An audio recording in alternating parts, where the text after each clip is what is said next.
Então vamos dar continuidade a mais um vídeo da série Os 7 Pecados Capitais e Sua Saúde Cardiovascular.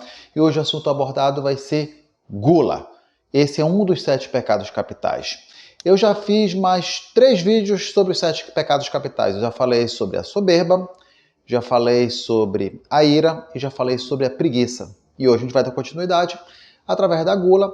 Vou contar para vocês um pouco da minha história, como eu já consegui perder peso, qual foi um dos motivos que me levou a perder peso e como foi o meu processo também para conseguir perder peso, ter uma saúde mais saudável. Hoje eu já sou até vegetariano e vou explicar para vocês, não foi do dia para a noite, não foi de um passe de mágica. Eu estou justamente aqui para vocês trazer, compartilhando com vocês a minha experiência, talvez possa ajudar vocês. E justamente mostrar para vocês também o risco de estar acima do peso. Então, se você ficou interessado, já sabe, não esqueça de dar um like, curtir o vídeo e após a vinheta a gente já começa o vídeo.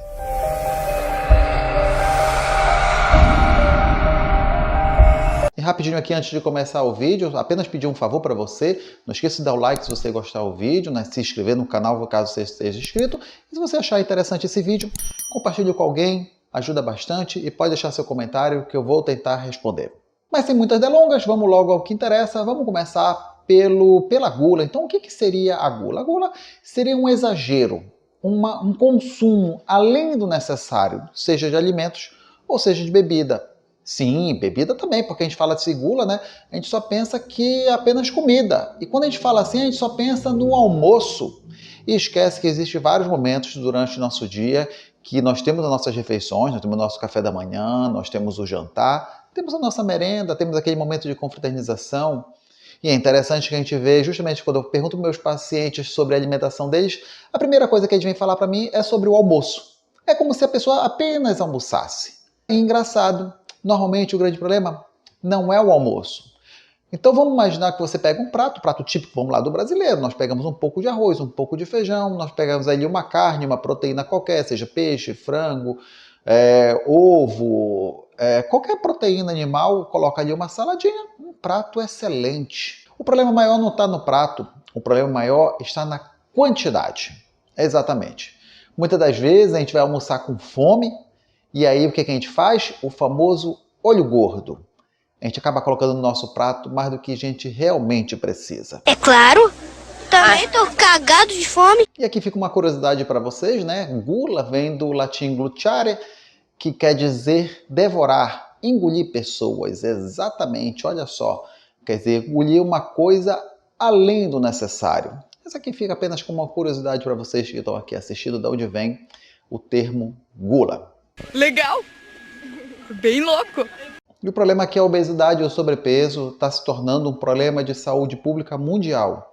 No Brasil não é diferente e muitas das vezes, comparado com outros países, é até pior. Foi feita uma pesquisa através de contato telefônico, ligava para as casas das pessoas, perguntava como é que estava o peso, a altura, para poder saber. E nessa época, lá em 2018, 2018, já tem um tempinho aí, naquela época nós tínhamos que 55% das pessoas que estavam sendo entrevistadas estavam com sobrepeso e 18 estavam obesas. Então, se você for fazer uma continha ali rapidinho, né, 55 mais 18 vai dar 73. Acertou, miserável!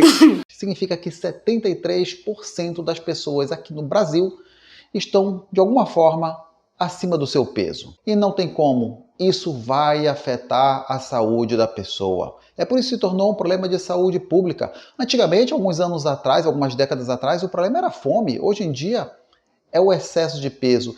E não é, às vezes, até pela quantidade de comida. Sim, a quantidade de comida influencia muito, mas também a qualidade da comida, que alimentos vocês consomem. Muitas vezes vocês pegam aqueles alimentos industrializados, sei lá, pegam aquelas batatinhas, que eu não vou colocar o nome aqui, né, para não fazer merchan, muito menos fazer merchan de batatinha frita, aí que eu não vou fazer mesmo.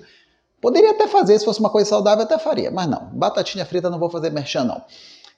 Aquilo ali tem uma quantidade calórica muito grande, aí você come aquilo ali, olha, um pacotinho daquele ali, olha, rapidinho. Você consome e a quantidade de caloria lá em cima. Além disso, ainda tem outras substâncias que são nocivas à saúde, aditivos, conservantes, excesso de sal, excesso de gordura, às vezes adicionado açúcar, e você poderia estar comendo uma quantidade de comida até maior, o dobro, dá uma sensação de saciedade muito maior, com uma qualidade muito menor e uma quantidade de caloria bem menor. Eu não preciso ficar falando para vocês aqui que obesidade faz mal para a saúde. Isso aí todo mundo já sabe, isso aí não é novidade nenhuma. Agora eu vou passar por uns dados para vocês, e esses dados sim eu acho que vale a pena vocês prestarem atenção. Logo em seguida eu vou contar minha historinha, para vocês verem como foi que eu consegui fazer esse processo meu de mudança. Então vamos lá, alguns dos dados para vocês se assustarem, até porque quando eu vi, eu também me assustei. Pessoas obesas têm uma chance 25% maior de ter depressão. Exatamente, pensa aí o mal do século que eu mais pego aqui no consultório, depressão e ansiedade. Olha, posso falar aqui para vocês que eu pego mais depressão e mais ansiedade no meu consultório aqui do que realmente problema cardíaco, tipo angina. Vamos pegar comparando aqui angina. Depressão e ansiedade pego no consultório do cardiologista mais do que angina, dor no peito de origem cardíaca. Também a pessoa obesa tem 33% mais chance de desenvolver asma. Então imagina que você já tem asma, já teve uma asma lá na sua infância. E aí você passou anos da sua vida bem, e agora, como fala o meu filho, do nada eu apareço na balada. Você ganha uma asma, né? Voltou a asma. Não foi do nada. Pode ser que a obesidade tenha facilitado. Claro que não é tão simples assim, existem outros fatores, né? Por exemplo, se você tem alérgico à poeira, começa a trabalhar em um lugar empoeirado, se você tem alergia a pelo de animal e começa a criar um animal de estimação. Substâncias durante o seu trabalho também pode desencadear um fator gripal, outras doenças. Mas que vocês saibam que a obesidade pode contribuir com 33% da chance de você ganhar uma asma ou você voltar a ter asma. Diabetes, essa daí contribui muito, 50% de chance. Você que está obeso, você ganha 50% de chance a mais de ter obesidade. Aí são vários fatores, vou colocar dois aqui que são os mais simples. O primeiro é óbvio, se você come mais, você está ingerindo mais carboidrato, mais açúcar, com isso o seu nível de açúcar sobe. Você bota o seu pâncreas para trabalhar, e começa a produzir muita insulina. Aí o que acontece? O pâncreas morre de tanto trabalhar. Você esgotou o seu pâncreas. Aquilo que você poderia ter usado o resto da sua vida, você esgotou rapidinho. Ai, misericórdia! E o segundo motivo é pela resistência da insulina. A gordura ela funciona como se fosse uma parede. Ele não deixa o açúcar entrar dentro da célula. Então vamos lá, você acabou de comer, o seu nível de açúcar está lá em cima. O que a insulina faz? O pâncreas produz insulina, ela pega esse seu açúcar e leva para dentro da célula. Só que acontece, você tem uma gordura muito grande, uma gordura visceral. Não é essa gordura, gente, que a gente pega aqui no braço, na barriga, não, é aquela gordura, sabe aquela barriga de chope? Essa daí é a pior de todas. Então na hora que a insulina pega a glicose, que ela tenta passar para dentro da célula, a gordura não deixa, forma uma parede. O que acontece? O açúcar não sai do seu sangue, seu nível de açúcar sobe no seu sangue. Como é que a gente traduz isso aí? Diabetes. Mais um dado neurológico aqui, aumenta o risco de ganhar demência em 30%. Tem medo de perder a sua razão quando chegar na velhice? Pois saiba que já está comprovado que a obesidade aumenta seu risco de demência ali em 30%. Agora, bora começar com cifras mais altas, vamos passar dos valores acima de 100%. E aí, logo no primeiro ali da turma, nós temos insuficiência cardíaca. O seu risco aumenta em 104%. Sabe o que é insuficiência cardíaca? O próprio nome está falando insuficiência, quer dizer, não está sendo suficiente, cardíaco de coração. O seu coração não tem mais força suficiente para levar sangue para o seu corpo. E aí começa a dar cansaço. Inicialmente, aquele paciente começa a reclamar de cansaço subindo uma escada. Daqui a pouco ele começa a cansar de dar uma volta no shopping. Quando ele percebe, ele começa a cansar dentro de casa, conversando, tomando banho. Ou então quando chega nos casos, tem muitos pacientes chegam aqui comigo, que só o fato dele estar sentado e levantar, ficar em pé, já começa a cansar. Isso aí pode ser um sinal forte de insuficiência cardíaca. Outro sinal muito característico de insuficiência cardíaca é aquele paciente que até sentado ele fica bem, ele dorme, ele fala, doutor, eu durmo melhor sentado, mas quando eu deito, piora a falta de ar. Muitas vezes eu tenho que levantar para poder respirar, pegar fôlego. Isso é bem característico de doença cardíaca. Óbvio que eu não poderia deixar de falar da hipertensão. Sabe quantos por cento a obesidade ajuda a hipertensão? 150%. 150% é o risco. E ainda temos aí, podemos falar, não vou falar muito de hipertensão, vocês já estão careca de saber aqui meu canal. Quem está querendo saber um pouco mais de hipertensão, que não falta é vídeo, eu tenho até uma playlist aí sobre hipertensão. E ainda temos aqui, para finalizar, para passar uma regra, que isso aqui eu não sabia, realmente não sabia, aumenta em 200% a chance de esclerose múltipla. E é justamente por causa dessas doenças que eu agradeço a Deus por ter tido uma dessas doenças que me fez mudar. Sim, porque as pessoas pensam assim que doença... Ah, doença é coisa do diabo, doença é coisa de Satanás. Não. Tem nada a ver, nada a ver. Tem demência? Pensa aqui comigo, Deus é nosso pai. Ora, eu sou pai de dois filhos, 2 meninos. Gente, eu quero o que tem de melhor para os meus filhos. Mas tem momentos que quando eles estão errados, eu preciso ser um pouco mais enérgico, preciso dar um castigo, preciso conversar com eles, preciso ser mais rígido. E o nosso pai conversa com a gente através da doença. Quando você está no caminho errado, ele tem que lhe mostrar que você está no caminho errado. Porque a gente acaba, devido aos nossos pecados, aí vamos pegar o pecado da gula, aí no meio, né?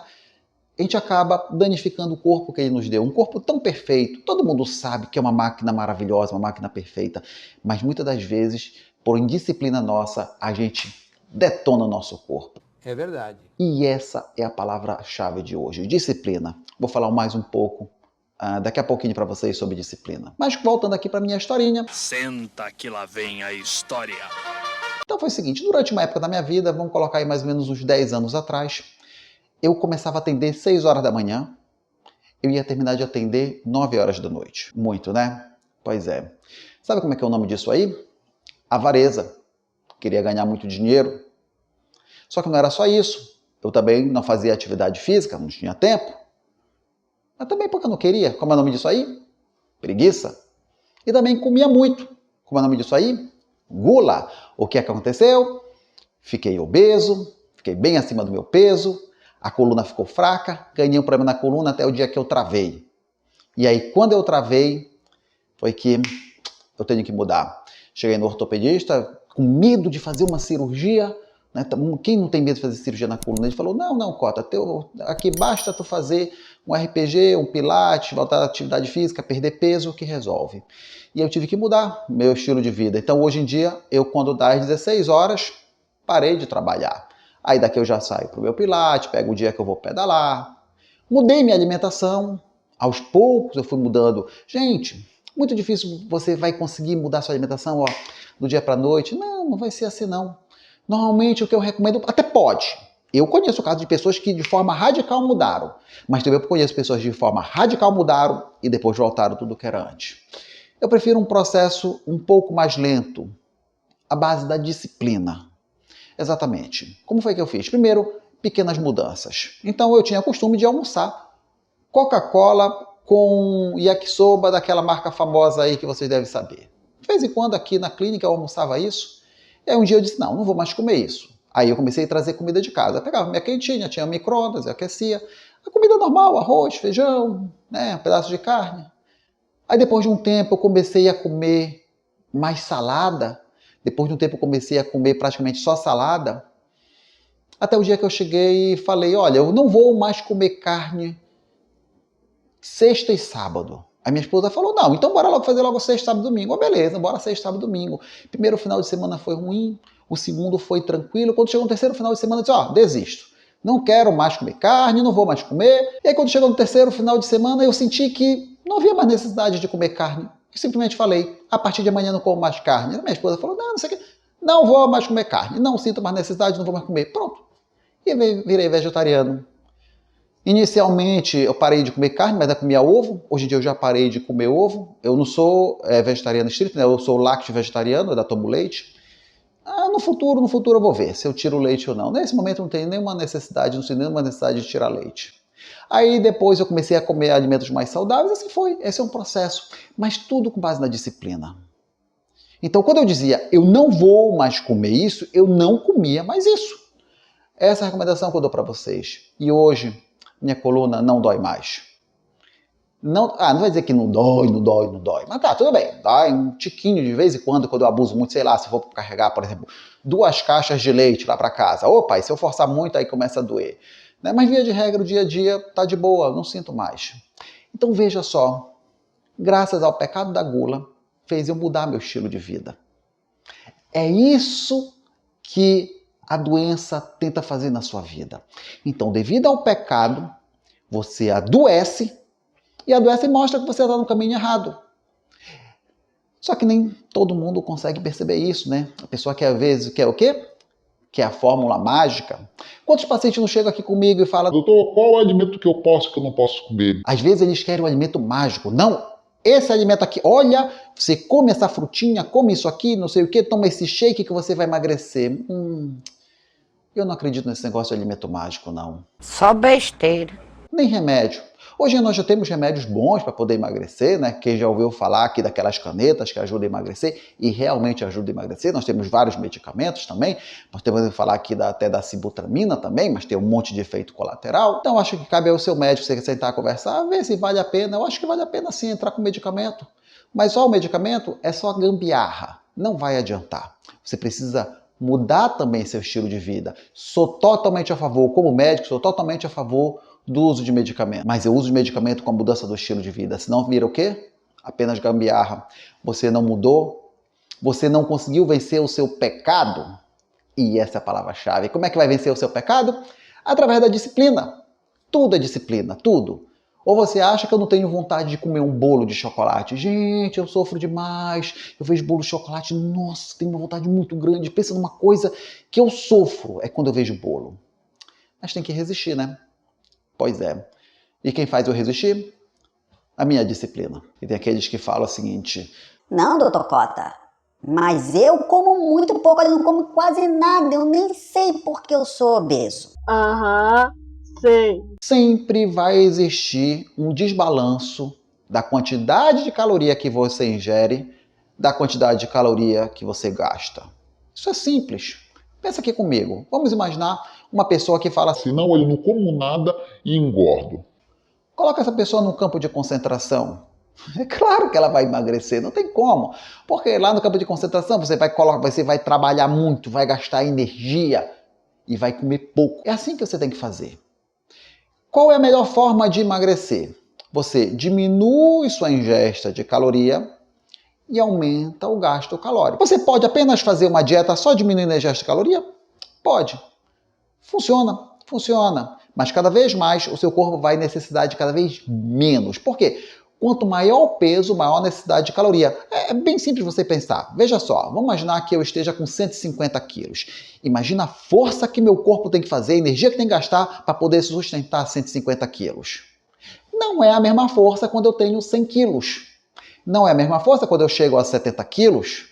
É por isso que também vai havendo uma diminuição da necessidade de caloria. Além de que o próprio organismo vai percebendo que você está emagrecendo e ele vai querendo, vamos dizer, manter o seu peso. Porque é natural, né? Todo ser vivo quer manter o seu nível de gordura. A gente não sabe o que vai acontecer, uma situação de fome. De repente, seu corpo está achando que você está passando fome mesmo por uma necessidade, sei lá, um problema de falta de alimento mundial, e ele vai baixar seu nível de metabolismo. Como é que você aumenta seu metabolismo? Atividade física. E aí vem a atividade física aí no meio. Então é simples. Tem que colocar uma alimentação saudável, com uma restrição a certo ponto de caloria e atividade física.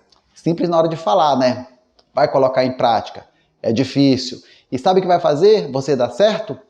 Disciplina. Então a palavra-chave de hoje: para você vencer a sua gula, você tem que ter disciplina. Eu sugiro, comece com coisas pequenas. Você sabe, você que está me ouvindo aí, você que está me assistindo, você sabe onde é que está o seu grande problema. Em primeiro lugar, tira esse grande problema. Depois você vai mudando de forma progressiva, mais ou menos que nem eu fiz. Você pode mudar de forma radical? Pode. É bom. Mas também faça com a ajuda de um profissional. Isso vai facilitar bastante. Eu espero que vocês tenham gostado, meus amigos. E você já sabe, se gostou desse capítulo falando aqui sobre os 7 pecados capitais, no caso da gula, eu já tenho outros vídeos, estou deixando aí uma playlist sobre os 7 pecados capitais. Em breve eu venho falar dos outros 3 pecados capitais que já estão faltando. Um forte abraço, Deus abençoe todos vocês, até o próximo vídeo. Então você gostou desse conteúdo? Tem uma pergunta para me fazer? Então participe da nossa live. Todas as segundas-feiras, às 17 horas, horário de Brasília, 18 horas, horário de Manaus. Você vai ter a oportunidade de fazer uma pergunta para mim. Eu vou responder ao vivo, com toda a qualidade que eu puder colocar.